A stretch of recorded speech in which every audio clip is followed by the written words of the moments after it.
¿Qué tal? Muy buenas tardes. Bienvenidos y bienvenidas a un nuevo espacio de Cuida tus encías en directo, este espacio de la Fundación Española de la Periodoncia y la Osteointegración, de la Fundación SEPA, que persigue, que tiene como objetivo generar mucha cultura en torno a la salud oral, a la salud de nuestra boca.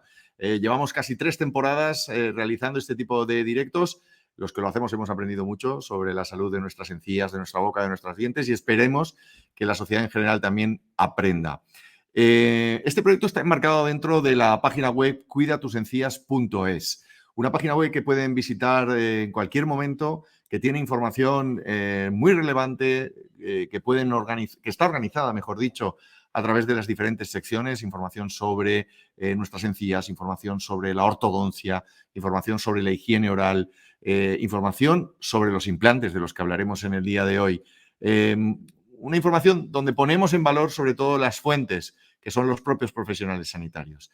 Pueden acceder a la web o pueden escanear ahora mismo, si están viendo este directo, este código QR y suscribirse automáticamente a la newsletter de cuidatusencías.es para recibir en su correo electrónico todas aquellas novedades sobre los programas que hacemos o sobre las informaciones que vamos publicando cada semana en torno a la salud periodontal.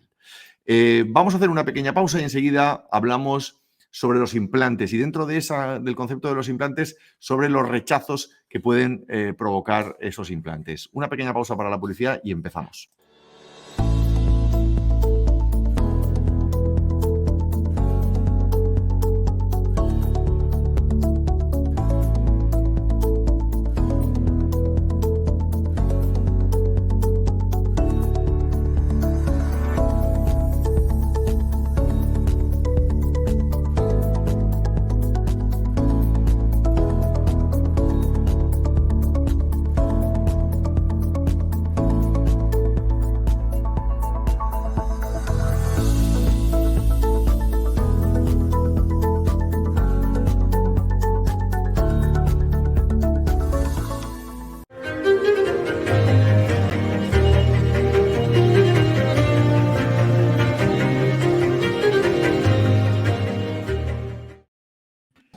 Tiempo para el debate, tiempo para la tertulia, tiempo para hablar hoy de los implantes dentales y nos acompañan dos personas que están viendo en pantalla. Por un lado está la doctora María Riobó, a la que le agradezco que esté nuevamente con nosotros, ya un clásico dentro de Cuida tus encías. María, bienvenida, buenas tardes.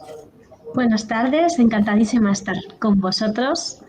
Para mí un placer siempre poder estar aquí. El placer es nuestro, María. Y por primera vez se incorpora y está con nosotros el doctor Joaquín López Maya, al que le agradezco desde la consulta que nos esté atendiendo en esta tarde para hablar de esta cuestión. Joaquín, bienvenido. Muchas gracias. Un honor encima estar con María en este programa que seguía como usuario desde fuera y que me hayáis invitado. Muchísimas gracias. Estoy muy contento de estar aquí con vosotros. Pues muchas gracias, Joaquín. Vamos a ver si entre todos podemos generar más cultura, ¿no? en torno a la salud bucodental. Voy a empezar preguntándole a María. Hoy hablamos del tema de los implantes dentales y del posible rechazo. Cuando hablamos de rechazo de los implantes, ¿a qué nos estamos refiriendo, María? La verdad es que hablándolo con Joaquín, justamente de este término, a nosotros no nos gusta mucho hablar de rechazo. Nos gusta más hablar de fracaso o a mí porque es verdad que muchos pacientes nos lo preguntan, cuando preguntan acerca del rechazo, hablo de no se ha hecho bien la cicatrización.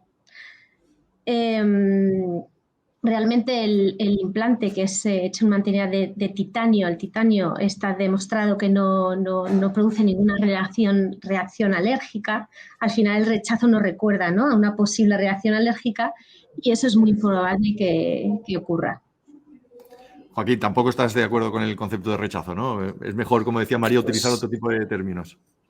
Claro, a ver, que el primer día te inviten a hablar de rechazo y que digas que no crees en la palabra rechazo me pone una tesitura, pero efectivamente, hablando con María, cuando nos convocaron para esto, tanto ella como yo opinamos lo mismo. El rechazo, pues, como muy bien ha dicho la doctora Ribot, tú puedes rechazar algo a lo cual eres alérgico. Y los implantes están hechos de titanio, que es el material más hipoalergénico y más amigable que hay para el cuerpo. Entonces, nos gusta hablar de fracaso. Y aunque para el paciente puedan ser dos términos que pueden ser realmente sinónimos, no pueden ser más diferentes porque algo que fracasa, yo me pongo a veces cuando hablo con los pacientes me pongo así un poco filosófico y digo que en esta vida todo lo que fracasa lo puedes volver a intentar. Sin embargo, algo que ha sido rechazado y rechazado por tu cuerpo, nada más y nada menos, eso sí, que por mucho que lo vuelvas a intentar va a seguir siendo rechazado. Entonces, yo creo que es importante esta matización entre fracaso y rechazo.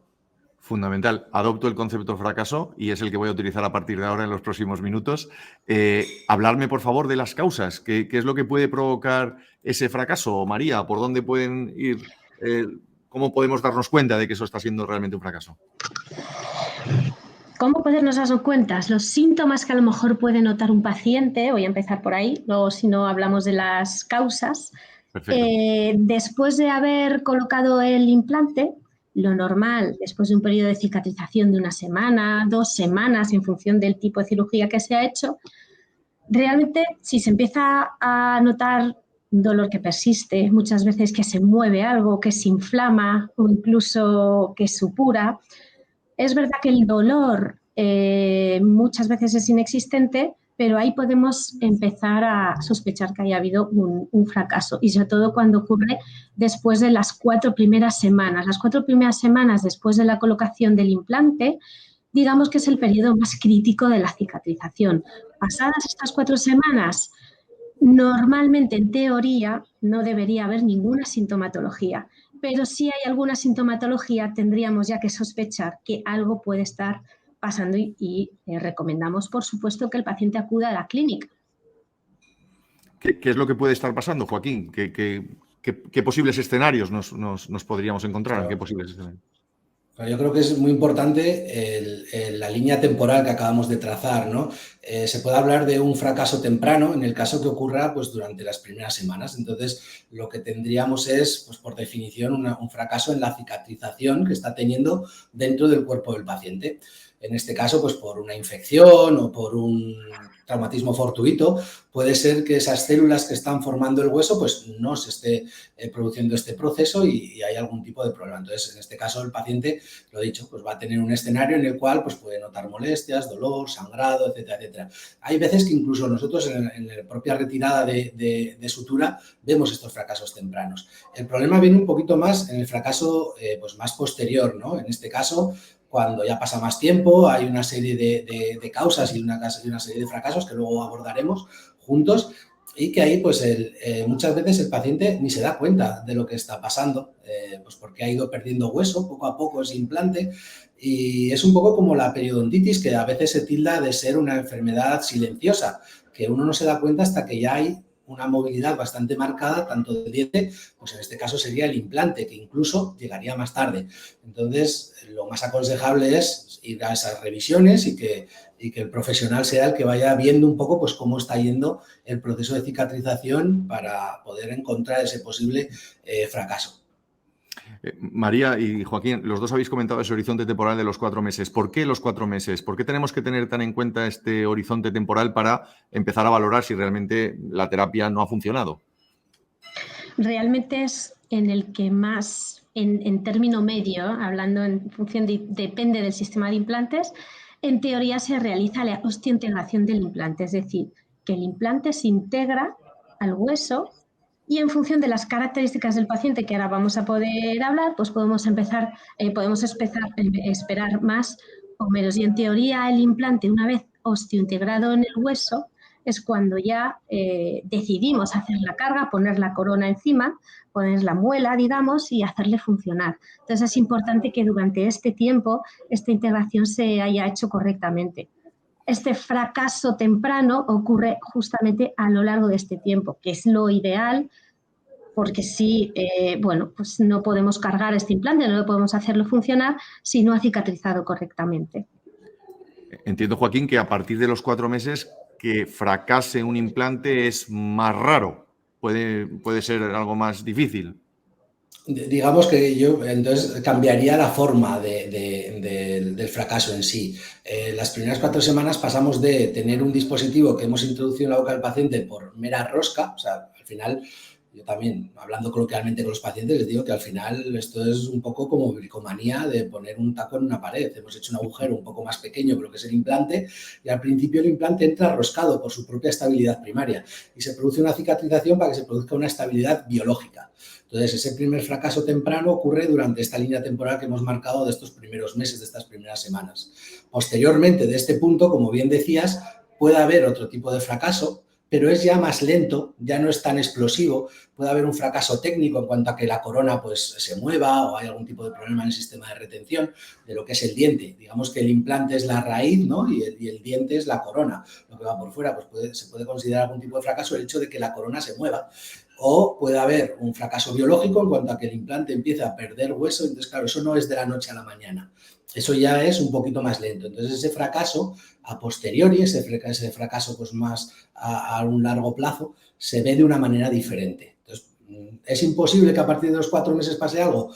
No, pueden pasar cosas, pero ya no se ven tan de repente, sino que ya serían un poco más crónicas, bajo mi punto de vista.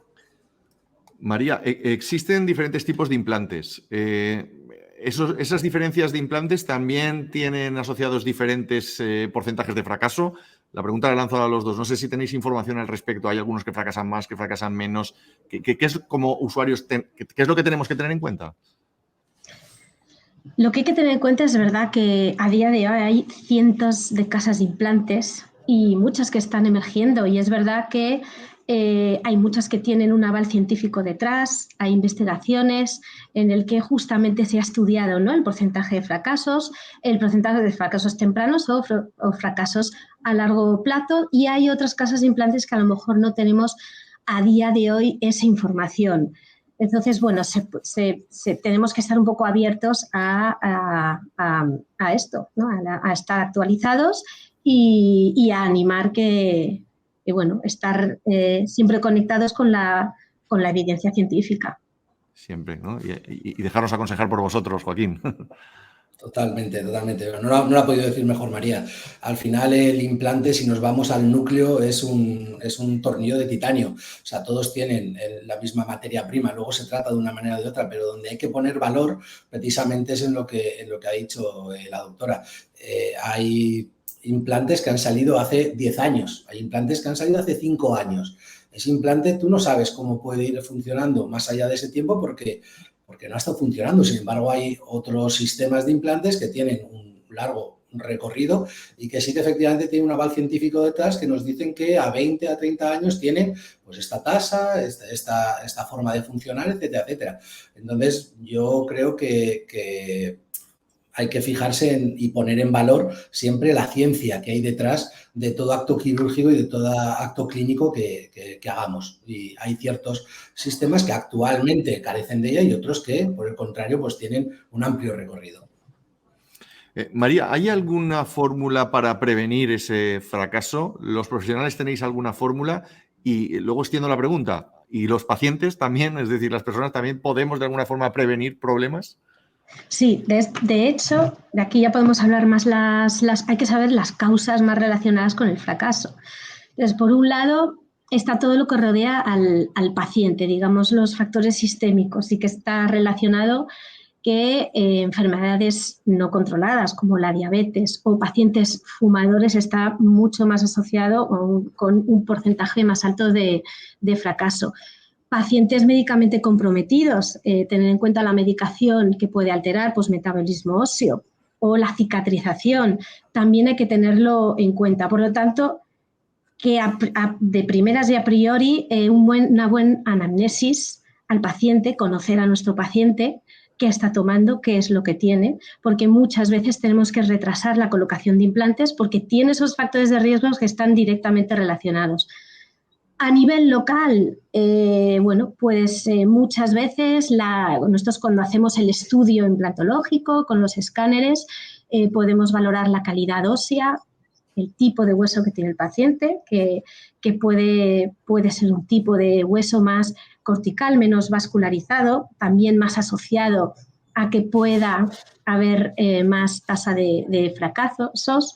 Y a nivel local del paciente, pues si previamente ha tenido un fracaso, pues esa localización, pues intentar buscar otra localización, alguna infección local y, por supuesto, tener la boca en salud, que no haya periodontitis activas, que no haya caries activas, que el paciente, digamos que el tratamiento de implantes es el último eslabón, es la rehabilitación una vez puesta en salud la boca del paciente. Y esto el paciente lo tiene que saber e informar. Y informando al paciente, pues evitamos también muchos fracasos, ¿no? Es conocedor de esto. Cuando nos ofrezcan un tratamiento de implantes, lo primero que tenemos que exigir es que nuestra boca esté en perfecto estado de revista. Si no, exacto, estamos condenados al fracaso.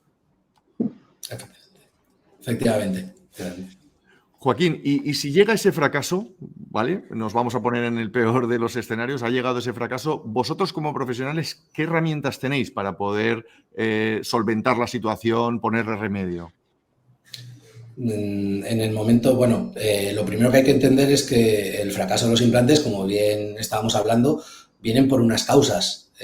No es, quiero decir, quizás haya un porcentaje que sea fortuito, vamos a decir, de mala suerte. Pero realmente hay unas causas que en ocasiones no controlamos o el profesional no controla, bien por desconocimiento, bien por desactualización. Entonces, claro, si nosotros fracasamos en un primer implante y no quitamos esas causas, estamos condenados a volver a tener el mismo problema. Entonces, yo con los implantes quiero también poner en posición al propio dentista.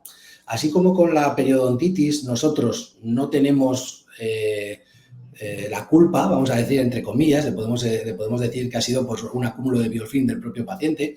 Con el implante, cierta parte de culpa la tenemos nosotros. Entonces, el hecho de colocar bien o mal un implante es un factor a tener en cuenta para que haya un fracaso. Entonces, eso es importante. Tenemos lo que viene del paciente, lo que viene de su ámbito sistémico, pero también lo que viene de nosotros. Así que cuando fracasa un implante, lo primero, no cometer tus propios errores de nuevo. Volver a hacer un análisis bueno, fijarte cómo está ese implante y no cometer tus problemas. En el momento que ocurre un fracaso, una vez controladas todas estas causas, tenemos que entender que fisiológicamente lo que encontramos es pues, como si fuera un alveolo parecido al que se puede dar cuando se hace una extracción. Entonces, el cuerpo, que es sabio y es milagroso, en ocasiones pues va a volver a cicatrizar ese alveolo. En menor o mayor medida, según la agresividad que haya tenido este fracaso, se va a volver a formar otra vez hueso y volvemos a quizás tener la oportunidad de colocar otro implante. Hay ocasiones que cuando se da un fracaso por una fibrointegración del implante, es decir, que el implante en vez de formar hueso alrededor, lo que se forma es un tejido fibroso, es tan fácil como legrar correctamente, quitar todo ese tejido, dejar que el cuerpo cicatrice y quizás puedas volver a colocar un implante muy parecido, un poquito más ancho, un poquito más largo, pero prácticamente en el mismo sitio. Entonces, hay veces que podemos hacer esto. Por el contrario, hay otras veces que si el fracaso viene de una serie de infecciones repetitivas que ha provocado una pérdida ósea mayor, nos vemos obligados a tener que hacer cirugías de reconstrucción ósea para volver a tener ese hueso sobre el cual se puede colocar el implante. Entonces, ¿el mensaje cuál es? Una vez fracasado un implante, ¿se puede poner otro? Hay posibilidades. ¿Va a ser fácil? En ocasiones sí, pero en ocasiones no tanto y va a tener asociadas pues, diferentes tipos de procedimiento para volver a tener unas circunstancias iguales o mejores que las que había anteriormente. Y mucho cuidado poner ese asterisco con que no se vuelvan a dar las causas que han propiciado este fracaso, porque estaríamos haciendo lo mismo y estaríamos otra vez abocados al mismo fracaso. Al mismo fracaso. El mensaje positivo es que hay alternativas, ¿no? Y que hay soluciones, escuchándote. Posiblemente esta pregunta que te voy a hacer, María, te la tendría que haber hecho al principio para contextualizar un poco, ¿no? Porque estamos hablando permanentemente del fracaso, y hoy me toca hacer a mí las preguntas en plan un poco más negativo, pero si hablamos de porcentajes, esto nos va a poner un poco en la situación real. ¿Qué porcentaje de fracaso hay normalmente cuando se pone un implante?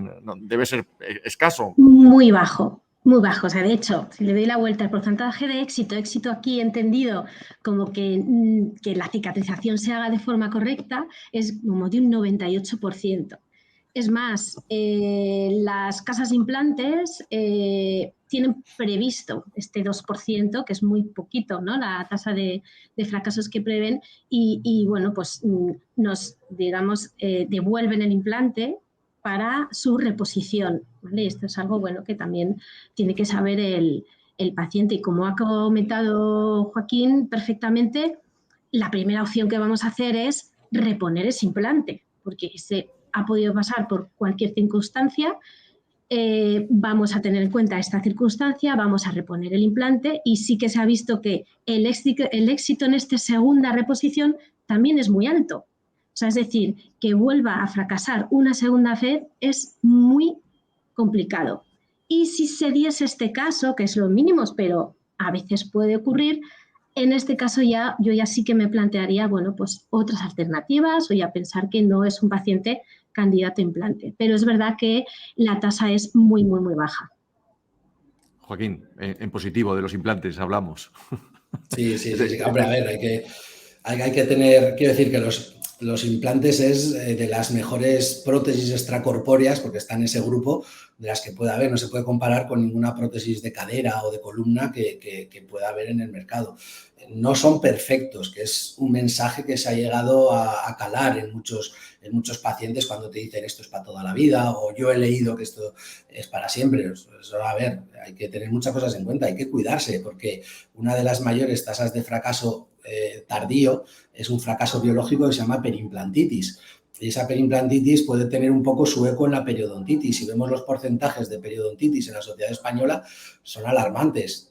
Y igual pueden ser los de perimplantitis. O sea, el implante hay que cuidarlo tanto más que un diente. Yo les digo también así a mis pacientes, los dientes son gratis y los tienes que cuidar. Imagínate el implante que las has de pagar, ¿no? Pues ese mensaje les tiene que llegar. Hay que cuidarlos. Y si se cuidan, pues podemos ponernos en una visión positiva, incluso con un fracaso. O sea, yo... Esto, decirlo así en abierto, igual me busco hasta enemigos, pero a mí me han fracasado implantes, como yo creo que aquí le fracasan implantes al que lo pone. Y nunca he tenido que acudir a más allá de una segunda reposición, sea sencilla o sea con regeneración, pero ese segundo juego de implantes está ahí y está funcionando. Entonces, el mensaje, como bien dices, yo creo que tiene que ser positivo hacia los implantes, hacia los pacientes que pueden sufrir este tipo de fracasos. Te traslado, María.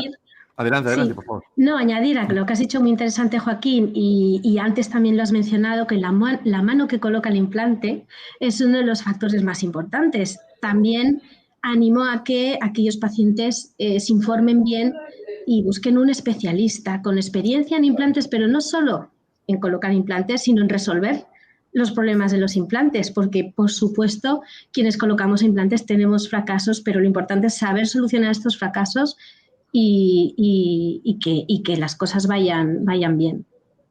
Totalmente, es muy importante. Joaquín, hablabas de cómo cuidar un implante. Ya que cuidamos los dientes, hablamos siempre de la higiene, de la importancia de la higiene.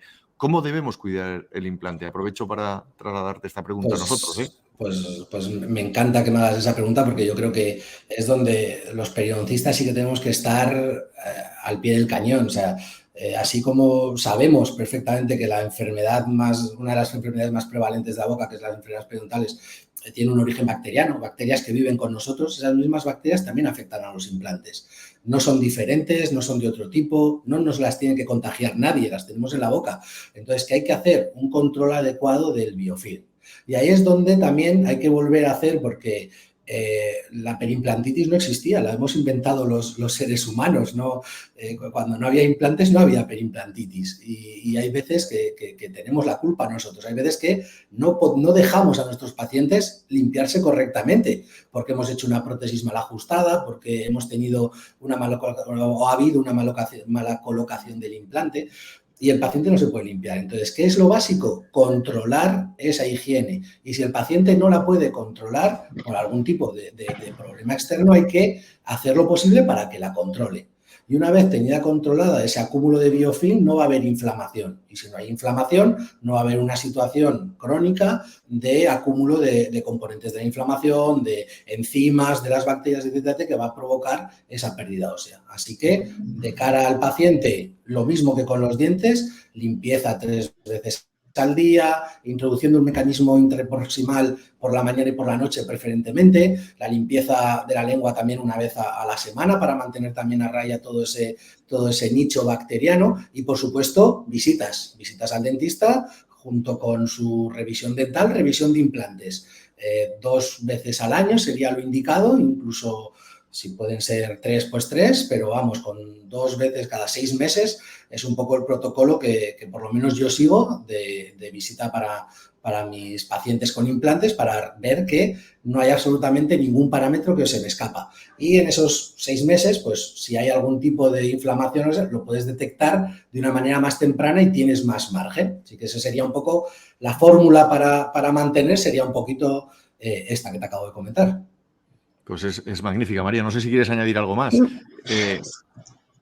La verdad es que nada, lo como has comentado, Joaquín, sobre todo que el paciente tiene que conocer el nuevo espacio creado, porque al final el implante es algo nuevo, ¿no? Con una prótesis y un diente similar al de al lado, pero al final no es exactamente igual el de al lado y es importante que con el paciente, junto con el paciente, enseñarle a ver dónde está el espacio. Muchas veces cuando se colocan varios implantes uno cerca del otro, él debe conocer dónde está ese espacio para poderlo limpiar y, como comentaba Joaquín, si hay dificultad para limpiar esta zona, por supuesto, estos mantenimientos siempre individualizados con nuestros pacientes para llegar donde el paciente no puede llegar. A veces tenemos que levantar las prótesis y limpiarlas de forma profesional en la clínica y esto sí que lo tiene que tener integrado el paciente, incluso antes de colocarse el implante, informar de esto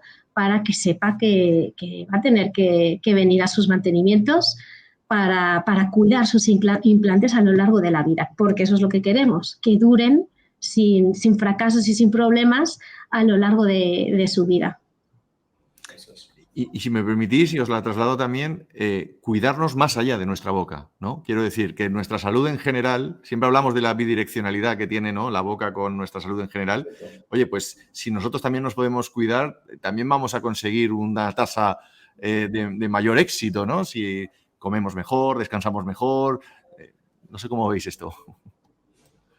Efectivamente. Joaquín, o María. Sí, yo creo que también es esencial. Al final es lo que se ha visto, ¿no? Que la boca no es un sistema aislado, sino que está dentro de un todo que es el cuerpo y todo afecta desde tus niveles o tus horas de sueño hasta tu nivel de estrés, puede estar condicionando algún tipo de enfermedad dentro de tu boca o a nivel sistémico. Entonces, unos buenos hábitos, desde luego de higiene oral, pero también de vida en general, nos van a ayudar porque al final tener un acúmulo bacteriano en la boca es un hecho, lo vamos a tener.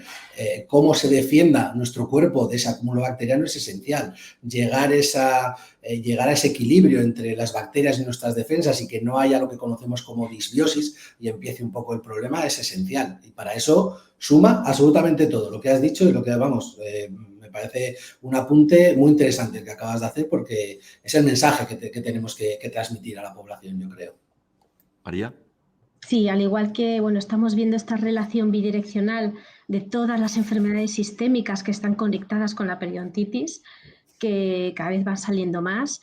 Igual se está haciendo estudios con las perimplantitis y es verdad que los más destacados y los donde más evidencia más robusta hay va a ser con la diabetes y el tabaco, que sí que están claramente relacionados con una posible perimplantitis. Incluso con este fallo temprano de fallo de cicatrización.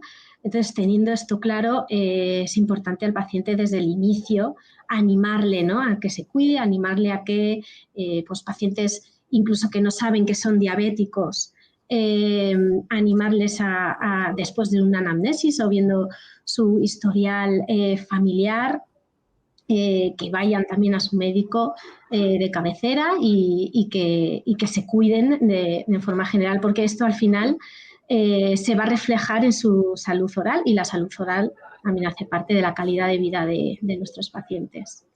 Pues de eso se trata, de tener mejor vida, mejor calidad de vida. Sí. Joaquín, María, ha sido un verdadero placer escucharos esta tarde y aprender un poquito más sobre los implantes y esa tasa de fracaso mínima, pero a la que le teníamos que dedicar hoy unos minutos. Os mando un fuerte abrazo y os agradezco en nombre de la Fundación vuestra participación en el día de hoy. Muchísimas gracias. Muchas gracias y Un placer. encantado de haber pasado un rato con vosotros. Hasta luego. Gracias, Joaquín. Hasta Gracias, luego. María. Hasta la próxima.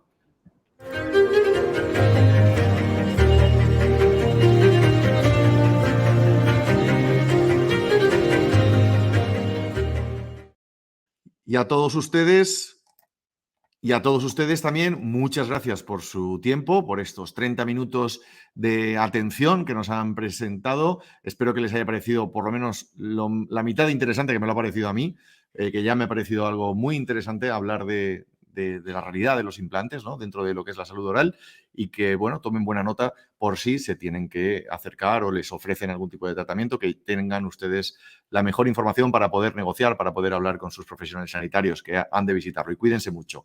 Estos serían un poco los resúmenes de lo que nos han contado tanto Joaquín como María. Nosotros nos vemos en unos días, volveremos con un nuevo tema en Cuida tus encías en directo. Gracias por su atención de nuevo y muy buenas tardes.